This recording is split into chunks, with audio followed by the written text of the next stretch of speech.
Michigan's Supreme Court rejects bid to keep Trump off 2024 primary ballot. Gold price in free fall. Vinh City will have the most attractive festival-check-in-cuisine street. You are watching today's news on NTV. My name is Ha Zhang, your host.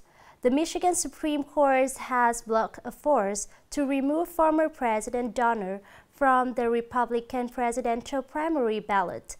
The court's ruling came after a group of voters accused the former president of involving in the Capitol Hill riots. The court stated that they will not consider the appeal of 4 voters who seek to ban former President Trump from participating in the Republican Party's preliminary election on February 27 due to his role in the Capitol on January 6, 2021. The Michigan court ruling contrasted with that of the Colorado court on December 19, which declared Trump ineligible as president candidate because of his role in the riot. The Colorado court's decision marks the first time in the history the 14th Amendment to the U.S. Constitution has been used to exclude a presidential candidate. Trump has vowed to appeal Colorado's ruling to the U.S. Supreme Court, which has never ruled this way. After days of sharp increase, today's gold price suddenly fell freely in both buy-in and sell-out, marking a significant drop in many years. Accordingly, the price of gold in gold and silver stores this afternoon fell from 2.5 to 6 million Vietnamese dongs per tael compared to this morning, while the selling price also decreased to 3 million Vietnamese dongs per tael. This is a big fall for many years. Gold prices plummeted after the Prime Minister asked for solutions to manage the gold market amid the huge gap in gold prices between domestic and global market. The Prime Minister asked the State Bank to closely monitor the fluctuations in domestic and global gold prices, while proactively implementing measures to stabilize the gold market in order to prevent adverse effects on exchange rates, interest rates, currency markets and the financial security of the nation. The directive also emphasized that any violations, particularly smuggling, profiteering, speculation, manipulation, and exploitation of price policies by organizations or individuals, should be promptly detected and strictly dealt with in accordance with the law. EcoPark Group will open the most attractive festival-check-in-cuisine street in Vinh, located on Hung Vuong Avenue within the Eco Central Park. The street is set to become a new entertainment destination for the people of Nghệ An province and central region. With about 0.5 kilometers of length, this walking street has an early point adjacent to the 10 hectares Swan Lake Park, one of the new entertainment destinations of local people. From December 29th, the street will open with the theme, Festival of Light, featuring a dazzling illuminated path with various themes, promising to be the most captivating and unmissable check-in spot during the end of the year and the beginning of the new year. Besides, there will also be fun street performances and a culinary festival taking place throughout the day. The new walking street is expected to be an attraction not only for residents but also for business owners. Coming up next are some updated news. The Hezbollah forces in Lebanon conducted a fierce missile attack that rattled the border area in northern Israel. Violence escalated in the border region between Lebanon and Israel after an Israeli attack that killed a Hezbollah member, along with his brother and wife. In response, Hezbollah fired 30 homemade rockets into the Kiryat Shmona area and at least 18 rockets launched towards the Rosh Hanakra coastal region in an attack that Hezbollah claimed to target at an Israeli naval base in the area.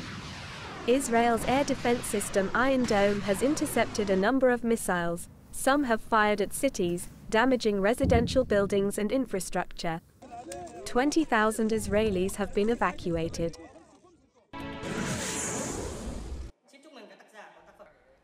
On the afternoon of December the 28th, the competition of creating symbols and slogans for Nghệ An tourism wrapped up and announced the final logo and slogan of Nghệ An tourism. The competition will launch on June the 16th, 2023 until October the 31st, 2023. 133 entries from 41 authors from 15 provinces and cities nationwide were sent to the competition. The organizers have agreed to choose a new identity of Nghệ An tourism, including the logo of the first prize, which features a stylized 5 petals lotus, and the slogan Nghệ An tourism, alcohol's homeland, conveying the message about Nghệ An's rich historical and cultural values, unique natural beauty, diverse and abundant natural landscapes, and its distinctive culture and tourism products, all closely related to the homeland of President Ho Chi Minh as a core value. Chairman of the Board of Directors of Việt Company, Phan Quốc Việt, has been asked by the prosecutors for 25 to 26 years in prison during a trial at the Hanoi Military Court. The proposed sentence includes 15 years for abusing power and authority while performing official duties and 10 to 11 years for serious consequences of violating bidding regulations. The prosecutor's office representatives specified that for the personal benefit, Phan Quốc Việt had ordered his ally to give over 7.1 billion VND to individuals at the Military Medical Academy. The prosecutor's representatives also presented the impeachment and recommended the sentences for 7 involved defendants from 3 to 15 years in prison. Recently, many injuries from homemade firecrackers has been reported in the country, including Nghệ An province. It is noteworthy that most of victims are teenagers and students. More in the following story. After almost 1 month of intensive treatment at the eye department, this teenager has slowly recovered. Despite no longer life-threatening, the incident still leaves permanent disabilities. When admitted to the hospital, his eyes suffered many injuries from firecrackers, including strange things in his cornea and conjunctiva in both eyes. The left eye is more severe. The sclera is torn and the firecracker has damaged ocular. In recent days, local police in the province continuously crack down and prevent many of violations related to firecrackers, with many involving teenagers and students. To fight against illegal firecrackers, we must take many measures, including penetrating social network sites and regularly updating information, especially the sites that teens often use, promptly detecting and stopping them as soon as they intend to produce illegal firecrackers. According to statistics from hospitals in the province, since the beginning of November, more than 10 cases of students of all ages have been hospitalized due to firecracker incidents. Most victims suffered severe injuries upon admission. In fact, chemicals for making firecrackers is sold widely. Therefore, in addition to strengthening the functional forces' struggle to prevent crimes related to the illegal purchase, sale and use of firecrackers, the responsibility of managing children from the school and family is the decisive factor. Otherwise, incidents involving firecrackers in school age will continue. The list of victims of homemade firecrackers will be extended. It's the end of our bulletin today. Thank you for watching and hope to see you next time.